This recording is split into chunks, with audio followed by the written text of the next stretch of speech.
Pessoal, sou a professora Roberta e hoje eu quero conversar com você sobre a produção de textos e a leitura, para a gente entender um pouco sobre como é que é esse processo, né, de leitura e produção de textos.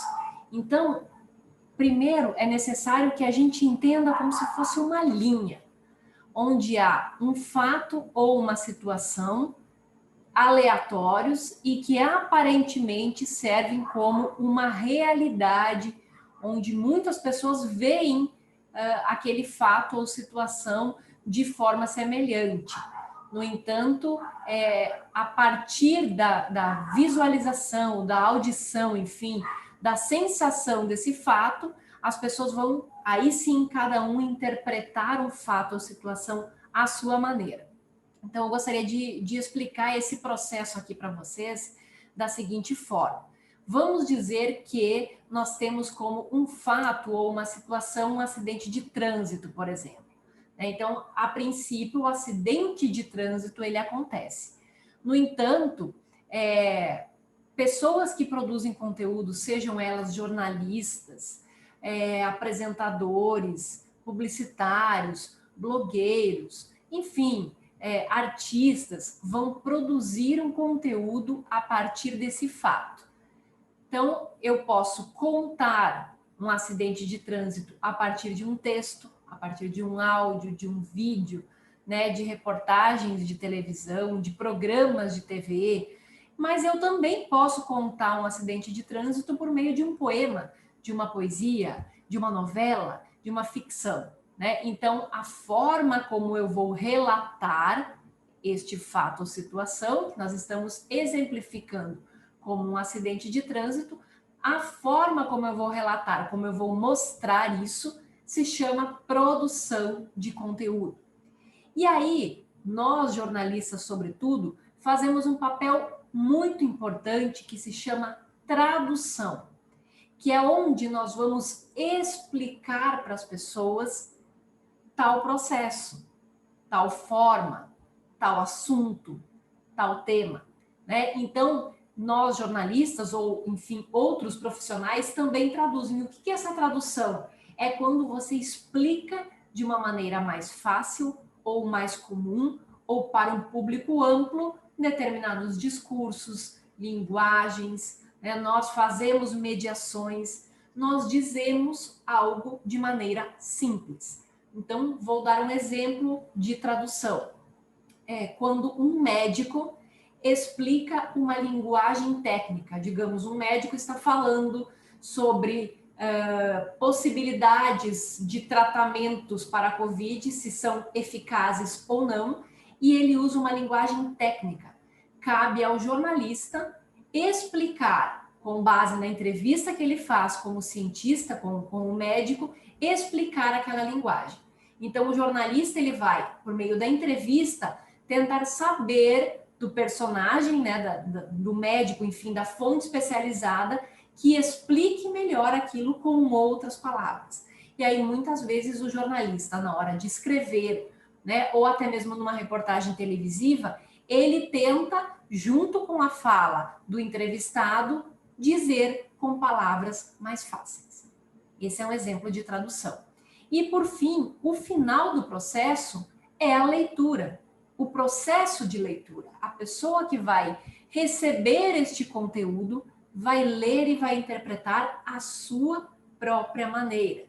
Então, esta leitura de múltiplas linguagens, elas têm a ver com as mais diversas experiências do receptor. Então, digamos, a pessoa que vai ler essa informação, vai ouvir um áudio, vai ouvir uma notícia no rádio, vai ver uma reportagem na televisão, vai ouvir uma música, vai ouvir um poema, vai ler um poema, ela vai interpretar este fato à luz de tudo que ela já viveu, de tudo que ela já leu, de tudo que ela já viu, dos cursos que ela já fez, ou ainda se ela é uma pessoa humilde, se ela não foi alfabetizada, mesmo assim ela tem uma ampla gama de experiências. Então, esta pessoa interpreta o fato, a produção de conteúdo e a tradução à luz da sua própria bagagem cultural e formas de vida, experiências, enfim, vivências que estão atreladas ao seu cotidiano. Então, escrita, oralidade e processos de leitura são socio-interações. O que a gente diz com isso? Todo o processo, a oralidade, ela é a conversa, ela é informal. A escrita, ela é aquilo que está grafado, né? No passado, nós dizíamos, nós precisávamos de um papel. Hoje em dia, nós já podemos escrever não só nos computadores, mas nos nossos celulares, na internet, nas redes sociais. Então, por que não? Isso é algo para outras aulas, mas a escrita ela já ganha tons de oralidade, né? Ou seja, nós escrevemos da maneira que nós falamos nas redes sociais, por exemplo.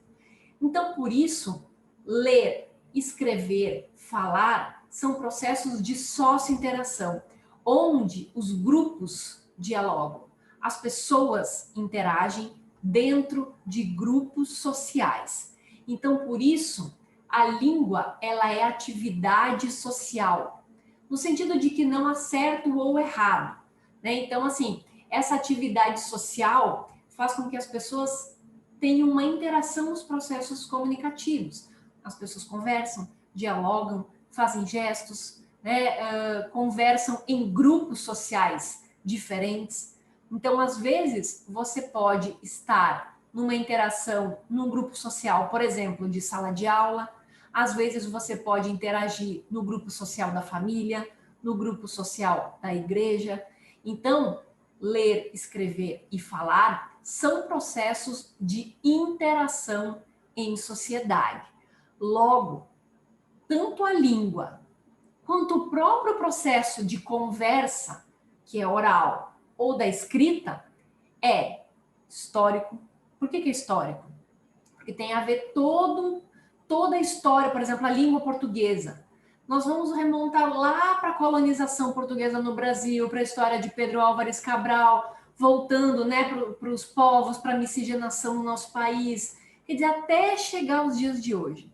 Então, ela é também um processo histórico, é político, porque as pessoas usam a oralidade, usam a escrita, usam os processos de leitura para fazer micropolítica no cotidiano, né? Enfim, para lutar pela democracia, para lutar pelos processos identitários, e é também cultural, né? Porque, enfim, a nossa cultura, as coisas que nós lemos, que nós ouvimos, as músicas que nós gostamos, os filmes que nós assistimos e assim por diante, fazem parte da cultura de um país, de um povo, né? Ou enfim, muitas vezes de um estado ou ainda de um grupo social. Por isso é cultural.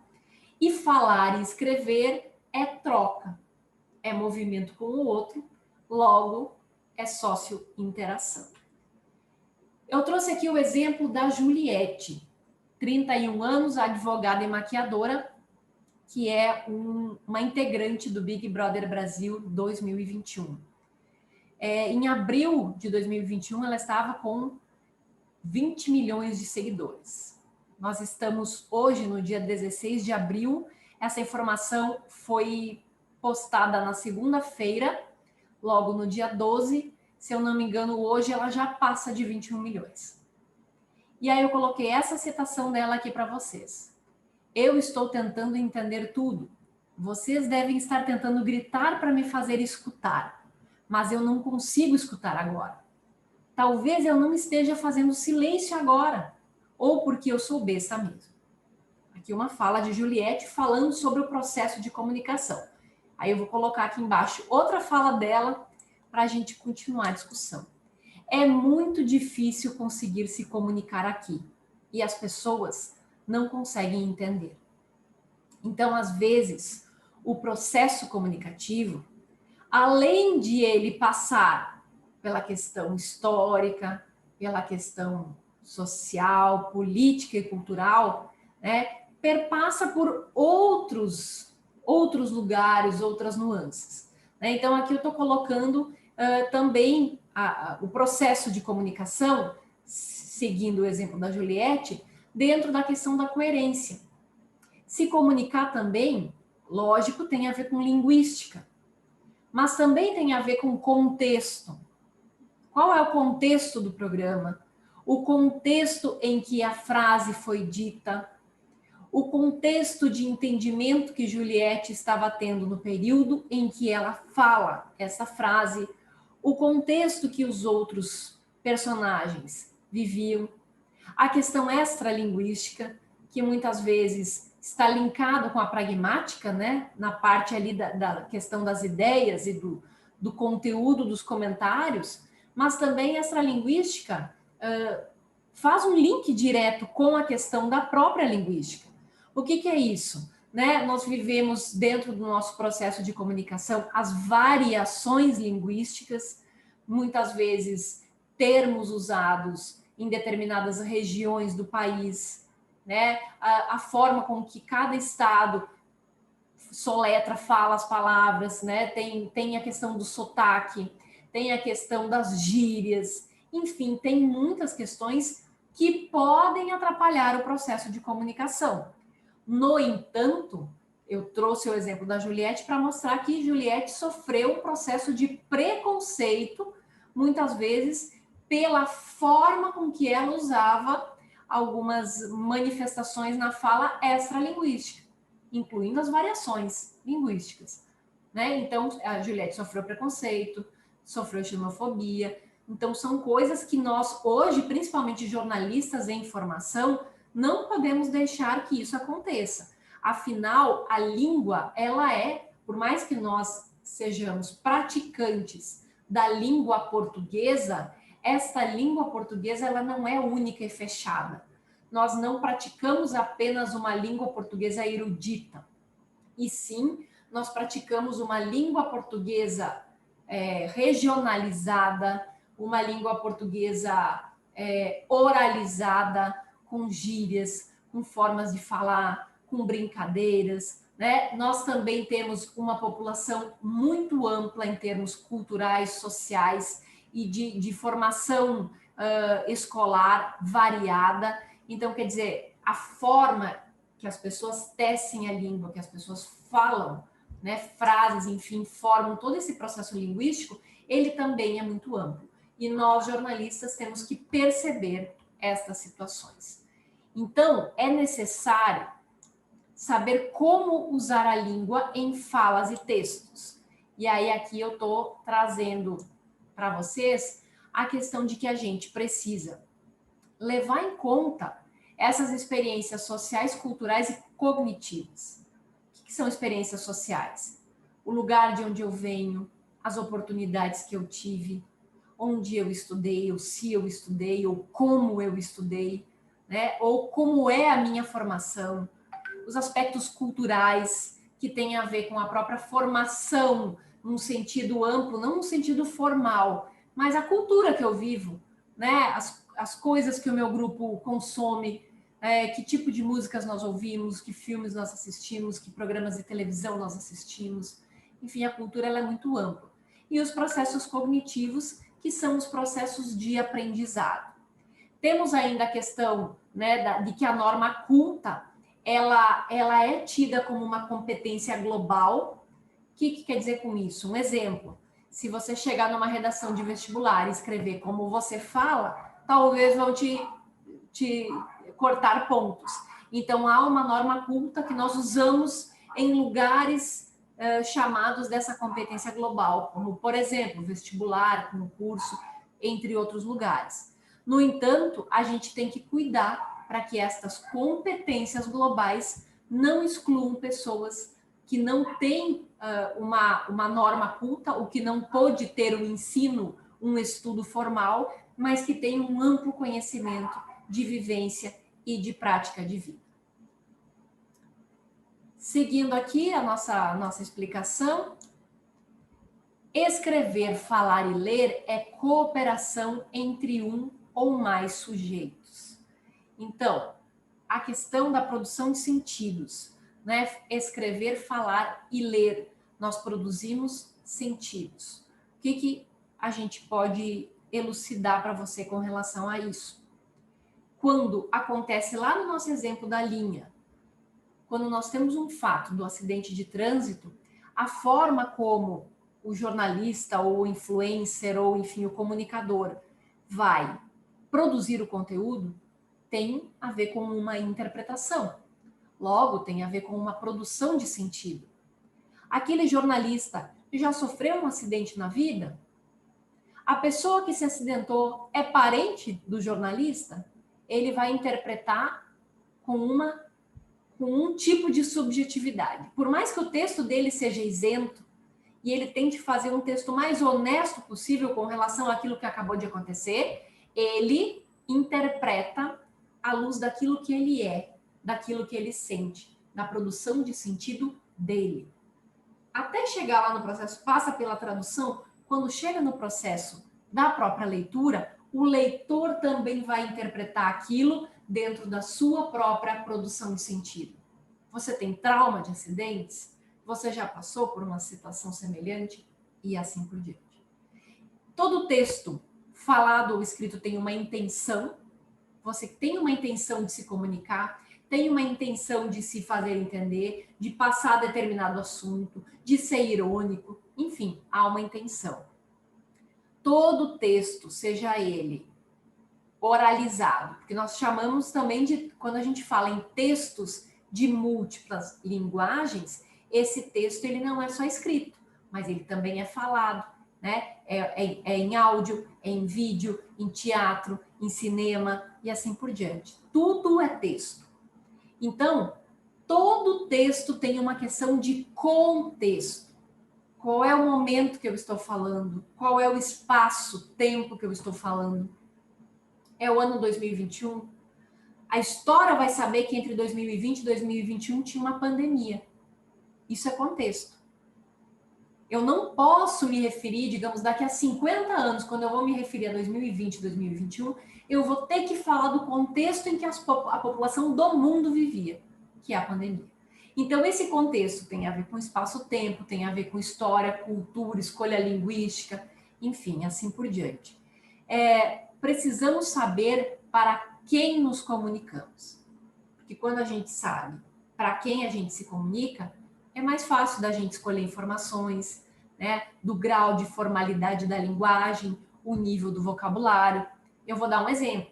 Se eu estivesse dando essa aula para idosos, provável que eu não usaria o exemplo da Juliette. É provável que eu não usaria, talvez, uma linguagem tão informal. Agora, eu estou até aqui pensando se eu usei gírias ou não. Mas eu usaria uma linguagem diferente. Se eu estivesse falando com crianças, a minha linguagem, as minhas palavras, também certamente seriam diferentes. O exemplo, provavelmente também.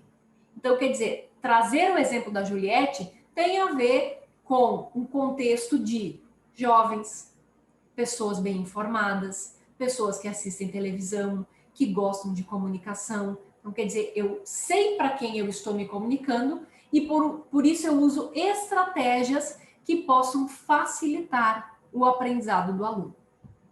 E aí, trazendo um exemplo para você de pragmática. Todo texto de múltiplas linguagens tem contexto e propósito. E aí eu coloquei aqui um exemplo dessa pragmática. Se eu for descrever um apartamento, esse apartamento ele vai ser descrito de um jeito para a pessoa que quer vender, vai ser descrito de um jeito diferente pelo corretor de imóveis, de um outro jeito por quem quer comprar e de um outro jeito pelo arquiteto. Talvez quem quer vender não vai falar dos problemas do apartamento, vai só falar das coisas boas. Quem quer comprar vai pechinchar e assim por diante. Então, isso tem a ver com a pragmática, com as ideias, com a estrutura que eu vou usar naquele texto, com a persuasão que eu vou colocar nessas linhas, nessa descrição do apartamento. E aí, chegando já no final da nossa explicação, só nos comunicamos por meio de textos, sejam eles orais ou escritos. Então, a gente tem uma temática e uma intenção no texto. Por exemplo, lá do acidente de trânsito, temática, acidente. Intenção, mostrar o fato e alertar as pessoas para dirigir com cuidado, para cuidar do semáforo e assim por diante. Muitos gêneros de escrita, existem muitos gêneros: ata, relatório, artigo, crônica, notícia, poema, música, teatro, novela, entre outros. Existem uma infinidade de gêneros de escrita. Eu citei só alguns porque a gente vai falar mais sobre eles nas próximas aulas. E aí, todo texto, ele remonta a um outro texto. Lembra que os textos, eles não necessariamente são escritos. O Twitter é um texto, Instagram é um texto, Facebook é um texto. Então, toda vez que eu me refiro a alguma coisa, eu sempre vou ter um resquício de história. O próprio contexto pode retomar um outro texto, também de múltiplas linguagens. Então, por exemplo, quando eu vou contar a história do acidente, eu posso falar do semáforo. E aí, quem acompanha os jornais sabe que os semáforos estavam com problemas. Ou ainda, eu vou falar sobre as pessoas que precisaram ir aos hospitais. E aí eu posso remontar a um texto das pessoas que estão hospitalizadas. E assim por diante. Então, todo texto ele vem em cima de uma informação prévia que já teve. Né? As próprias histórias, os livros que a gente vê, as novelas que a gente assiste, elas às vezes citam outras coisas ou nascem inspiradas em outras ideias. E por fim, a produção de textos tem interdependência com a leitura. Ou seja, quem escreve um texto, quem faz uma música, quem declama um poema, está ligado a quem vai ler. Porque senão, se a pessoa só escreve para ninguém ler, o texto ele não tem sentido. E aí estão interdependentes porque tanto o autor quanto o leitor têm experiências e irão interpretar esse texto, cada um dentro das suas próprias vivências, das suas próprias experiências de vida ou daquilo que os teóricos chamam de acervo, que é o que a gente vai ver agora. Então, acervo tem a ver com todo o universo de conhecimento de um leitor. Entende-se por acervo todo o conhecimento que o leitor possui, todo o repertório que se adquire durante o processo de interação com o mundo. O acervo compreende lembranças, sensações, impressões, desejos, conhecimentos, enfim, tudo que compõe a história do leitor. É essa configuração historiográfica, somada ao tempo histórico de composição do texto e do processamento efetivo dos atos de leitura que produz os sentidos. Então, por exemplo, se eu já li este livro, ele faz parte do meu acervo. Quem não leu, não tem esse acervo.